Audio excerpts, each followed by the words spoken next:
Mas o que me despertou a atenção recentemente é que eu tive a oportunidade, almoçando aqui no restaurante da universidade, conversar com um moçambiquenho, o Elísio, que está fazendo doutorado aqui na universidade. E o Elísio me colocou a seguinte questão: qual era o meu segundo idioma?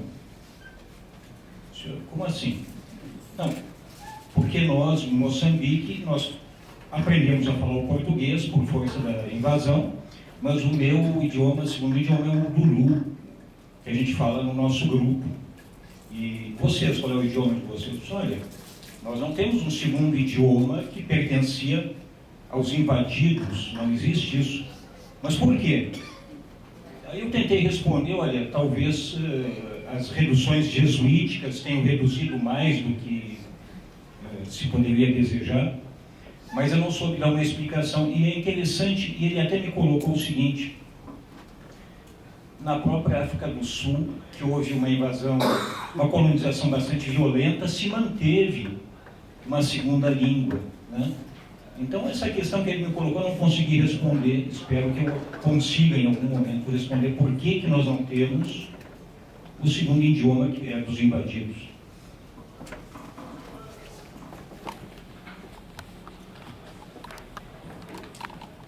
Eu sou Marcelo, sou professor aqui do Colégio de Aplicação, né? E, na verdade, a gente já havia tido uma primeira oportunidade de ir até a aldeia no ano passado, com alunos da 7ª série, e agora esse ano novamente, mas aí dentro dessa programação da Semana Biaguarani. Então, assim, eu falo com uma perspectiva talvez não tão minha, especificamente, do meu interesse, mas do meu interesse enquanto professor, de levar isso para os alunos de 7ª série, né, que é o público que a gente levou ano passado e esse ano. Né, um pouco dessa perspectiva, assim, da resposta que eles nos dão em relação a isso. Né.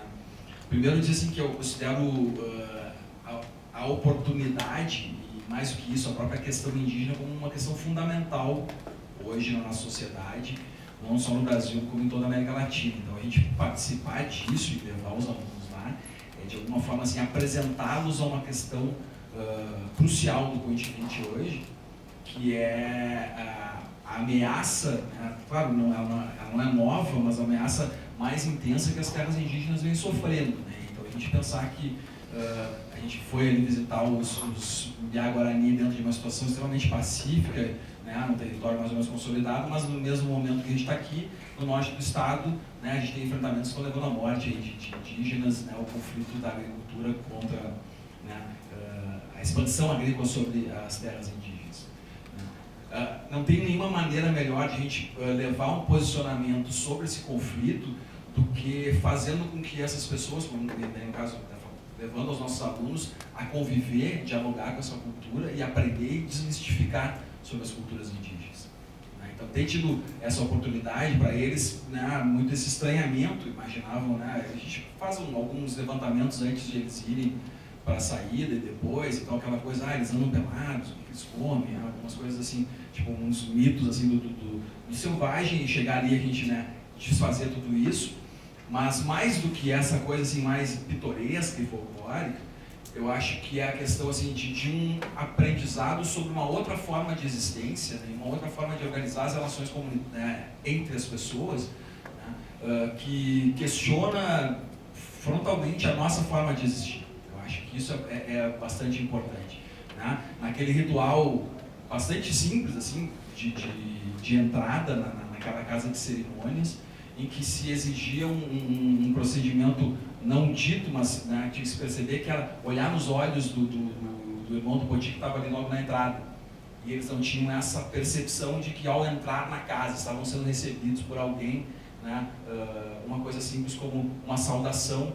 Né, e a partir desses pequenos detalhes que foram, né, se colocando ao longo do dia, perceber a importância que se dá ali a essa relação de comunidade, a esse respeito, a esse olhar nos olhos, ao silenciar para escutar os mais antigos, respeito aos anciãos. Eu acho que tudo isso trouxe para eles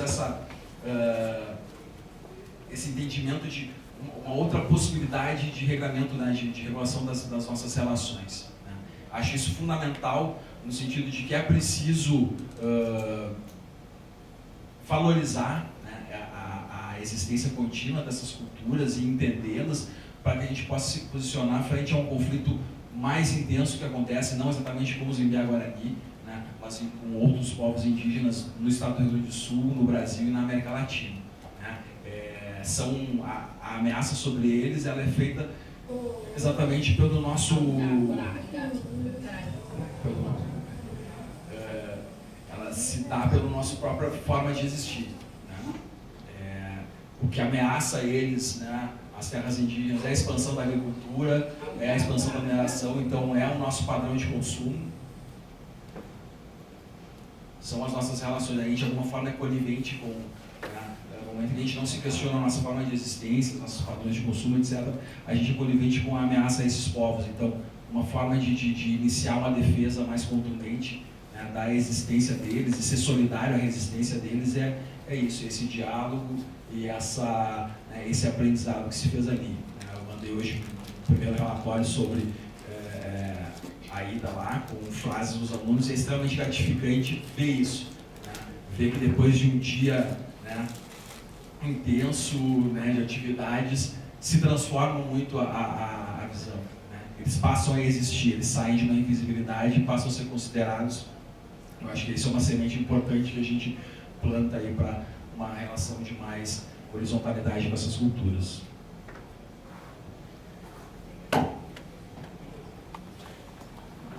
Bom, eu já me apresentei, eu sou biólogo, né? E assim, meu interesse, eu não participei da atividade, mas me interessa bastante por interesse pessoal, não acadêmico, né? Não profissional. E pelo estímulo à diversidade. Eu tenho um casal de filhos e quero que eles tenham uma visão de que né, a gente tem que valorizar a diversidade, né? E eu gostaria de ter levado eles, se nós tínhamos ter perdido a atividade, eu já tenho feito isso, tenho levado meu filho, pelo menos já tivemos a oportunidade de ir por iniciativa própria numa outra aldeia que tem ali na frente do Parque de Itapuã, né?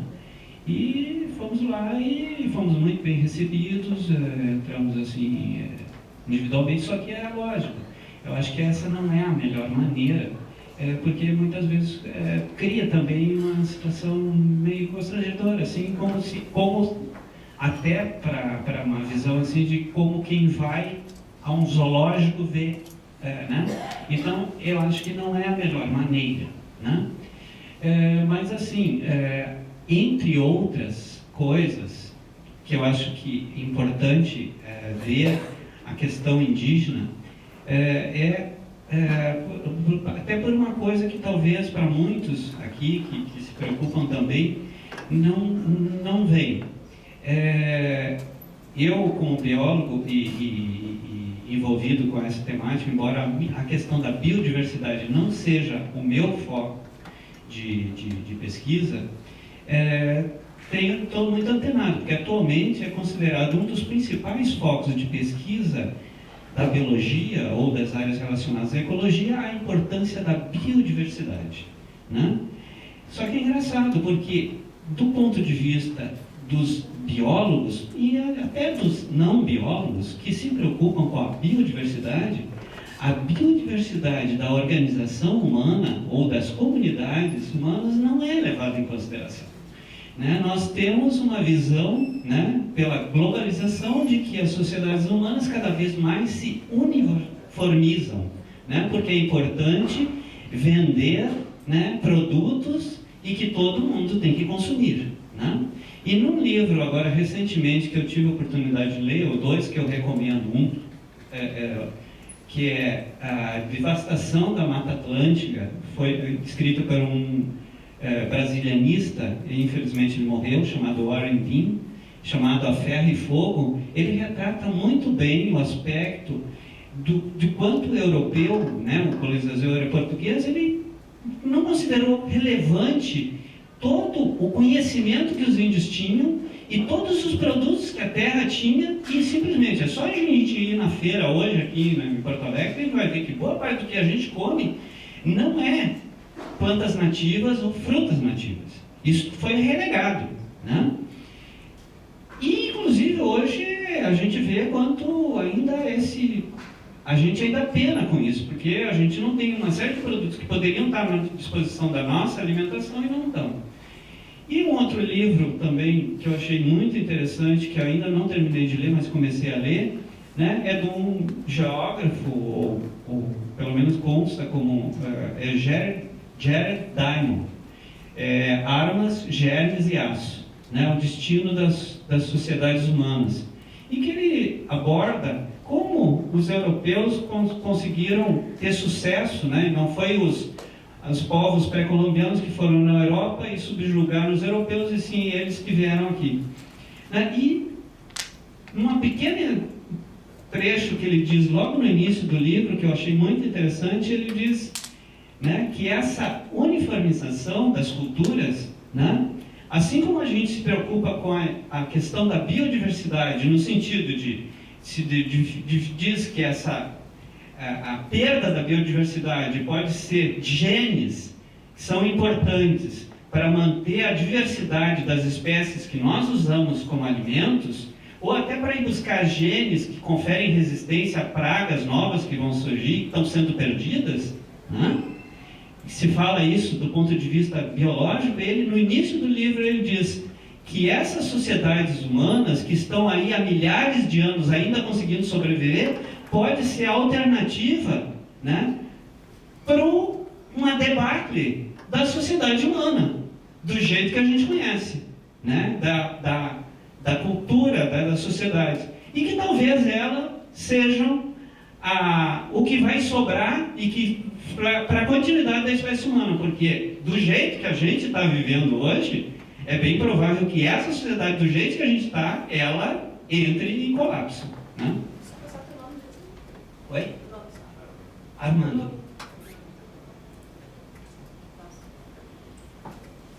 Oi, eu peguei o microfone. Então, meu nome é Fernanda, e então eu queria dizer assim que não tem como descrever tudo que eu senti, que eu vivi nessa visita, né?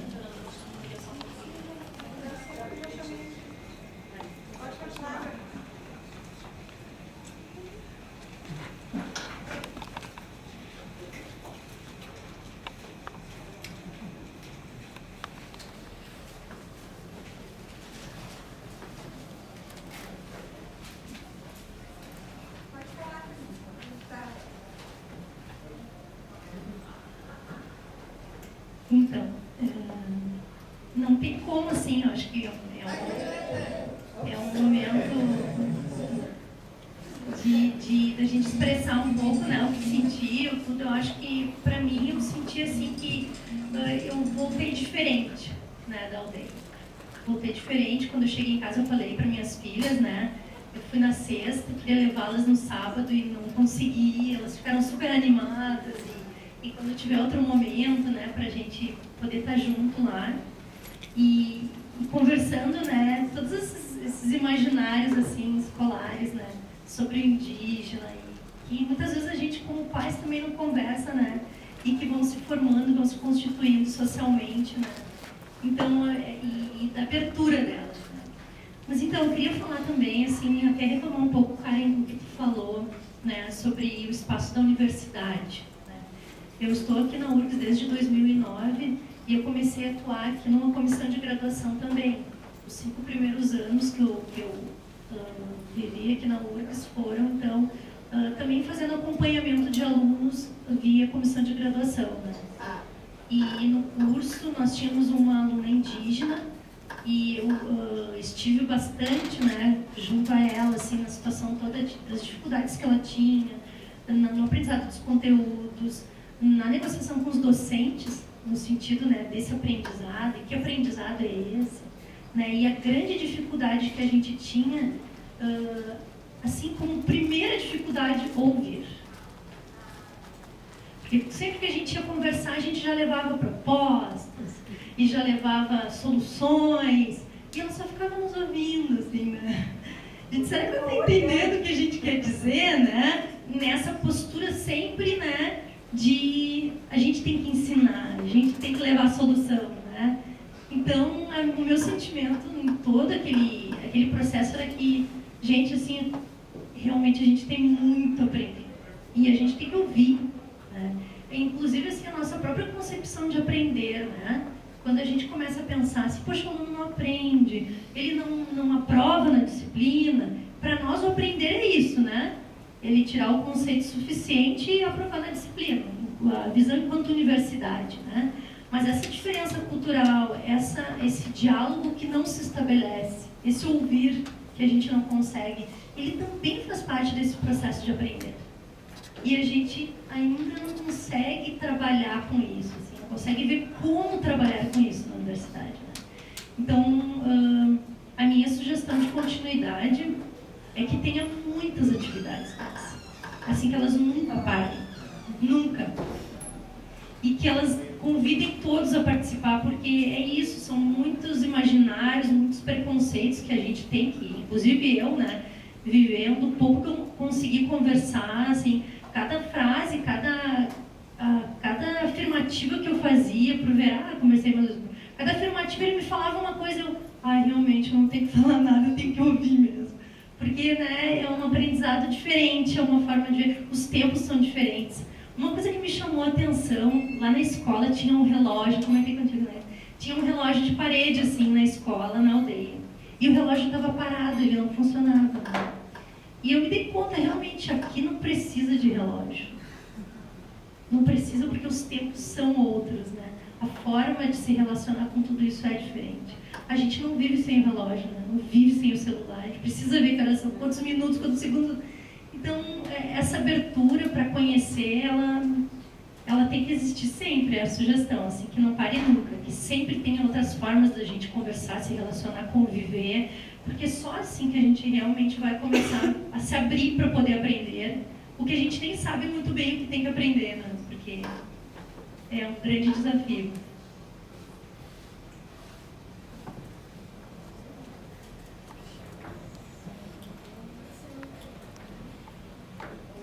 Eu vou aproveitar o gancho, assim, já que eu também sou servidora de Congrade, então já puxar o assunto Congrade, assim, e participação dos alunos indígenas nos cursos, porque, na verdade, o meu interesse em participar dessa atividade não foi só em função de eu ser servidora, em função de eu ter esse contato com alunos indígenas também nos cursos, né, porque ali no local onde funciona a Congrade da Psicologia também funciona a Congrade de Serviço Social, e tanto em um curso quanto em outro a gente tem alunos indígenas. Mas também, assim, uma curiosidade pessoal, que acredito que a minha história como acadêmica da universidade aqui da URGS também propiciou, porque, por exemplo, aí, historicamente, assim, na minha vida acadêmica, por exemplo, eu acredito que teve uma disciplina no curso de letras de cultura norte-americana, que foi bastante relevante, porque houve uma abordagem da questão do indígena nos Estados Unidos muito forte na disciplina. E aí, para mim, ficava sempre aquela questão assim, nossa, nessa disciplina eu estou vendo toda uma questão lá, mas isso também aconteceu aqui, né? E por que o que aconteceu aqui a gente não tem muita informação? Por que do que aconteceu aqui, por que dos povos daqui a gente sabe muito pouco? Então, essa curiosidade, ela se fortaleceu na Letras. A gente tinha também colegas indígenas, tinha uma amiga minha, que também era minha colega, ela foi monitora, ela acompanhou, não sei se é monitora ou tutora, mas enfim, ela estava fazendo acompanhamento de um aluno num determinado momento. E aí ela compartilhou comigo também uma situação, enfim, eles ficaram bastante amigos, e ela disse assim, mas Ângela, tu não tem noção de como é diferente, porque ele disse assim para mim, ela me relatando, né? Eu vou te convidar para me visitar na minha aldeia, mas assim, tu não é como eu, tu não é índio. Porque ela queria, assim, entrar e participar e fazer e tudo. Então, assim, quando ela foi visitar, ele colocou para ela que tinha uma diferença bem presente no que ela era e no que ele era. Mas, ao mesmo tempo, tinha esse desejo de um conhecer o outro. de um saber como era a vida do outro e dessa convivência mesmo entre os diferentes de forma harmônica, da parte dela e da parte dele. Então, eu tive esse relato dessa minha amiga que também ficou ali reverberando, assim, foram pequenos momentos, assim, que ao longo da história não tiveram continuidade, mas que marcaram de uma maneira muito profunda, porque na minha perspectiva de mundo, assim, porque, claro, enfim, eu pessoalmente falando, eu acredito que não existe nada separado, né? As coisas, elas não existem separadas umas das outras. E eu acho que cada vez mais a gente está se dando conta do quanto uma perspectiva talvez um tanto científica de separar as partes para entender o todo não funciona. E isso existe de forma muito presente também na universidade, né? E aí eu acho que uma das riquezas dessa experiência é justamente perceber como existe uma possibilidade de viver e de ser no mundo, que aí também acho que compartilho da posição ali do colega ali do Aplicação, que isso é uma outra forma de existência possível. E a gente está ali participando dela e vendo efetivamente como ela é possível, como ela é real, como ela é concreta. Não é uma hipótese, né, de como nós podemos viver de outra forma. Não, isso é uma vivência de outra forma. E de uma outra cultura. E lá no curso, inclusive, de serviço social, a gente teve uma situação bastante complicada com uma aluna indígena, que o professor reprovou a aluna. E houve uma manifestação de todos os colegas na disciplina de que aquela postura era inadequada, de que ele não podia fazer aquilo, porque ela tinha, enfim, como aluna as especificidades da própria cultura que ela trazia com ela e que ele estava ignorando isso. Então foi todo um debate assim dentro do curso, mas o professor se manteve firme na sua posição original, não propôs outra forma de avaliação e manteve aquela avaliação. E ela foi participar de uma seleção agora como bolsista em uma outra atividade, e um dos relatos que ela trouxe, até foi a coordenadora da comunidade de serviço social que comentou lá, foi que justamente essa experiência tinha sido uma experiência de aprendizado, e de um dos aprendizados mais ricos que ela teve na universidade. E aí hoje no caminho para cá eu ficava pensando, nossa, mas porque para quem estava ouvindo, os professores que estavam ouvindo, nossa, mas como assim ela reprovou e foi aprendizado? Ele, sabe, ficou um choque, assim, cultural, digamos, inclusive, de como é que ela podia ver uma reprovação na disciplina como um aprendizado.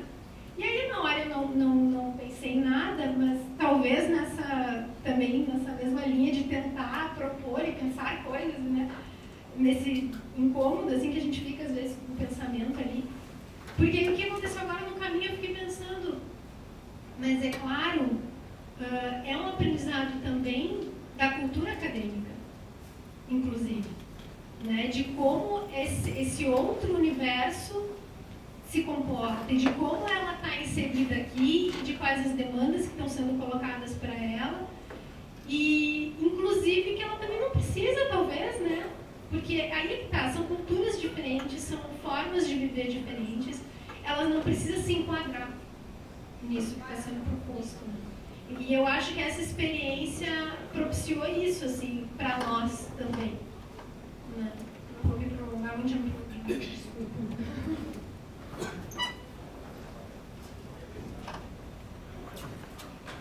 Boa tarde, não sei se o Verá quer falar antes de a gente continuar.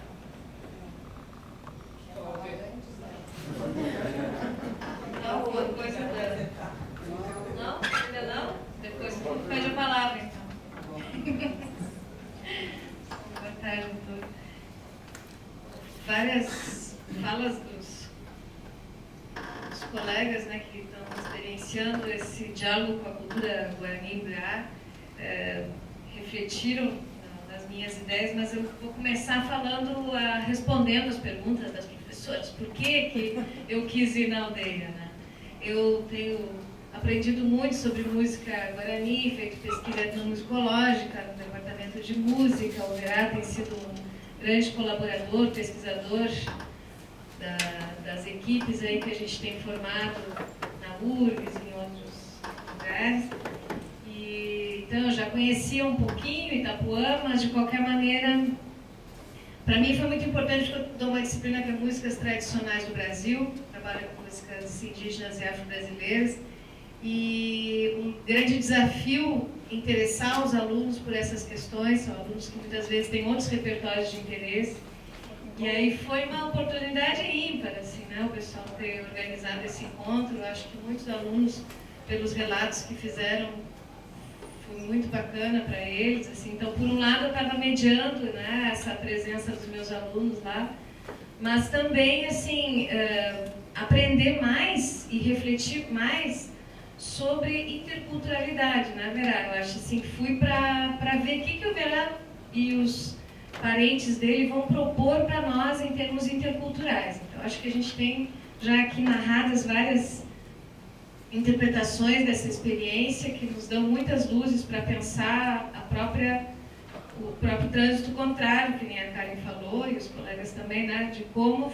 promover esse trânsito intercultural aqui na universidade.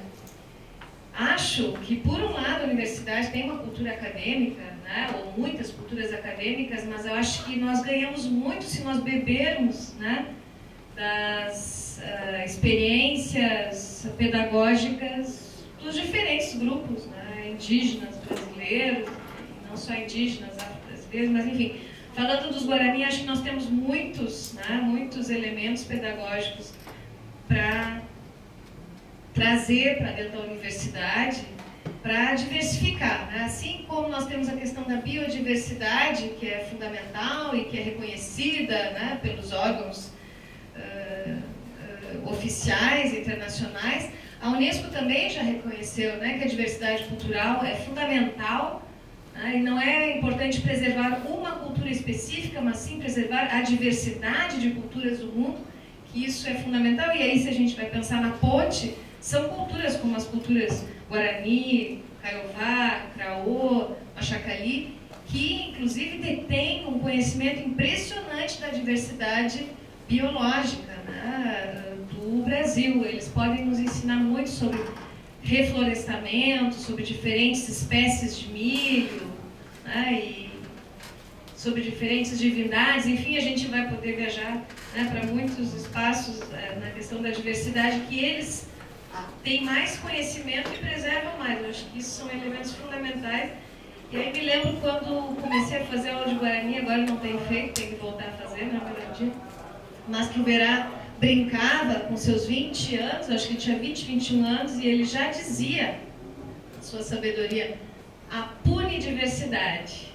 Ele chamava a universidade, né, nos momentos de muita tranquilidade entre os seus alunos, que ele conhecia já há algum tempo, mas ele chamava a atenção que a universidade não estava aberta para a diversidade. Eu acho que desde então, Verá, nós temos tentado ouvir ecos, né, dessas críticas e da presença indígena na universidade e pensar nessa inserção, né, dos indígenas, mas de fato não é algo fácil. Eu acho que a universidade ela é bastante rígida nos seus currículos e a gente precisa diversificar nossas ideias, né, curriculares. E aí eu vou trazer uma questão bem prática, assim. A gente lá no Instituto de Artes agora tem um aluno Guarani no curso de licenciatura em artes visuais, mas no curso de música, por exemplo, não temos nenhum aluno indígena e ainda não oferecemos naquelas 10 vagas que são oferecidas desde 2008 para os grupos indígenas, nós ainda não tivemos coragem de oferecer o curso. Acho que nós somos desafiados a, quem sabe, dentro de poucos anos, ter essa coragem, né? E precisamos criar oportunidades que nem o Verá criou para nós também criarmos oportunidades dos alunos virem para cá, para essa circulação intercultural acontecer mais até que entre em combustão. E uma das coisas importantes que acontece semana que vem são as portas abertas, né? Dia 17 de maio, a universidade estará de portas abertas.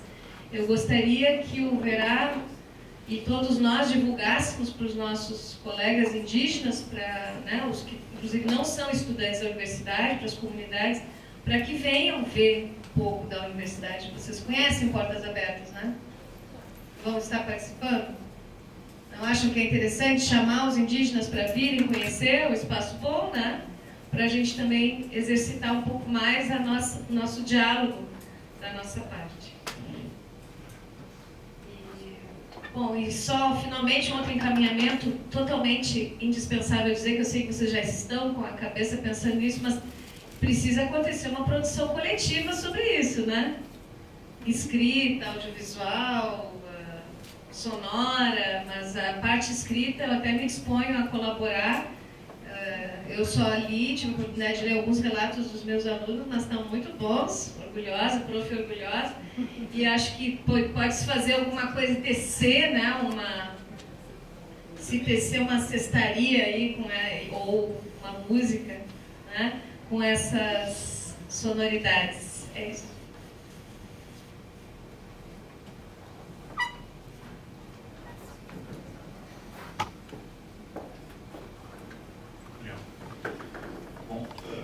Eu nunca falo em público, assim, eu gosto mais de fotografar. Enfim, eu resolvi participar, então, dessa oficina. Foi bem por uma questão pessoal, por ignorância mesmo, assim, na questão indígena, sei muito pouco, assim, e eu achei que era uma oportunidade única desse convite deles para a gente, e então, a aldeia deles, ao povo deles, conhecer. Então, foi esse motivo que eu fui para lá. Eu fotografei, mas foi a pedido da cidade, eu descobri que era fotógrafo, então senão eu nem ia levar minha câmera, e foi uma grande dificuldade, então, de querer estar lá participando, vivenciando, e ao mesmo tempo eu tinha que registrar imagens, então eu deixava a câmera de lado, eu não queria perder aquele momento, assim. E foi muito interessante, porque para muitas pessoas que eu conheço, a maioria das pessoas que eu conheço, assim, não tem esse conhecimento, infelizmente, assim, né, tem muito preconceito e tudo mais, e alguns devem falar, mas lá, eles não usam as palavras, ele anda de roupa e tudo mais, essa questão da cultura, assim, é muito incomodada. E eu pensei uma coisa, assim, que aí eu comecei a dizer para as pessoas, olha só, a gente se considera gaúchos, né, e muitos que eu conheço são vegetarianos, com churrasco, não sabem nem fazer um chimarrão, não usam bombachas, nem sabem andar a cavalo, e são gaúchos, se consideram, têm uma cultura, uma vivência que a gente se sente pertencente a um grupo, que tem uma tradição e tudo mais, assim. E eu pensei a mesma coisa com eles estão também inseridos nesse mundo, junto com a gente. As terras já não são aquelas que eles tinham antes, eles já são obrigados a consumir os nossos produtos também para sobreviver até, eu vi as casas e tudo mais, do jeito como eles vivem, eles estão, infelizmente, também tendo que consumir os nossos produtos e viver um pouco do nosso jeito. Então, eu compartilhei essa vivência assim, com o pessoal, que eu achei que foi muito rica para mim ter visto isso. Antes eu já tinha lido a respeito, mas ter vivenciado e entendido esse outro lado também, até para explicar para essas pessoas que não tiveram essa oportunidade. E foi uma coisa muito boa. Outra questão foi das imagens mesmo também, que lá na hora várias pessoas me pediram, depois me mandam, depois não sei o que e tal.